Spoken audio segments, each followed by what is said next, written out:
Good evening, coffee supporters. I hope you were doing well, and thank you for supporting me during this little hiatus of mine. And thinking of little things, I thought we would deal with a 38-page novella, if you could call it a novella, In the Name of the Father and of the Son by Maltese author IMMANUEL MIFSUD. Some people are curious to how I come across these books that no one's ever heard of, and this one I found in Hay on Wye. So if you don't know what Hay on Wye is, it is a kingdom of books in Wales. It's pretty much a very small village, chock-block full of bookstores. One of the biggest second-hand bookstores within Hay on Wye is the old cinema. I'll see if I can put a photo here of it. It's literally 2 flights of just, it's rammed. It's a little bit stressful at times. Being Victoria, who's at the Discord, met up with Natty, and she brought her friend Chris, and we all met up in Hay on Wye and had a book-filled extravaganza day.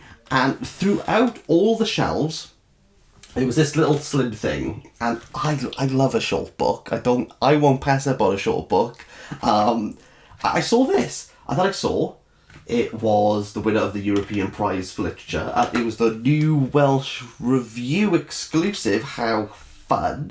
And then I saw Maltese. Now, I've never read anything Maltese, but I love the Bobsphere too much, even though some of his reviews are caustic in like the best way possible. I still don't think I'm over like Perpetual. Oh mate, that would hurt. I'll link it down below for you to watch. Maltese, I was curious, I was interested, and so it was 38 pages, and I thought I could do this in one sitting, and I did. Party.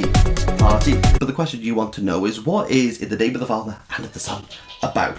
So, IMMANUEL MIFSUD wrote this book not because he wanted to get it published, but more, he says within the foreword, as a promise. MIFSUD dealt with 2 rites of passage in a very short space of time. Those 2 being the birth of his son and the death of his father. Now becoming a father himself, MIFSUD is exploring what it means to be a parent and what it means to hold that position. And so in order to do that, he goes through his father's belongings, finding handwritten letters and diary entries and journals. That of note, and that which appears within this short novella, is MIFSUD's father's time as a soldier. What does it mean to defend a country, and what does it mean to defend the family, and how does MIFSUD deal with that? The fact that he is a writer, but now he has to look after his own son, and this exploration of memory and understanding who his father was, is able to reveal the truth behind his father, and maybe that will illuminate something within MIFSUD himself. And the reason why I say maybe is that MIFSUD's not entirely sure. Towards the end we have literary references. MIFSUD's trying to explore literature in order to understand his own grief. In the final section, he references Hank. Actually, do I have it? Oh yeah. The final section, he talks about Hanker's A Sorrow Beyond Dreams, where Hanker talks about the suicide of his mother and him basically exploring and encountering his mum's dead body. Maggie Nelson has applauded and lauded this novel, and MIFSUD quotes Hanker's book. Hanker writes saying that he thought this novel would bring him a sense of relief, a sense of true understanding, but nevertheless has not really been able to get over the death of his mother through the writing process. And maybe MIFSUD feels that way, as he says now that he has finished this, he's going to turn to the cover and move on. Within 38 pages, you could bet your bottom dollar that not a lot really happens within this book, and for that reason, but MIFSUD is completely aware that he's not really writing this for readers. He's not really reading it for our enjoyment. He's not really writing it for his enjoyment. This is a promise that he made, and therefore it's going to be more personal to him than anyone else. When he talks about I IMMANUEL, you don't really get a sense of the Festival of Light. When he talks about Khajra Tower, you don't really understand that. But it's not really about those. He's not trying to put the reader in a place. He's not trying to get you to understand Malta.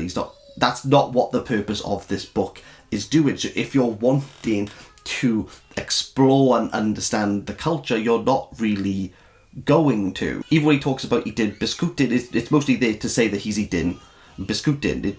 It has some reference to celebration and christenings and weddings, and even the phrase "Jikoli biscuitin," which is someone is about to be married or someone is about to have child.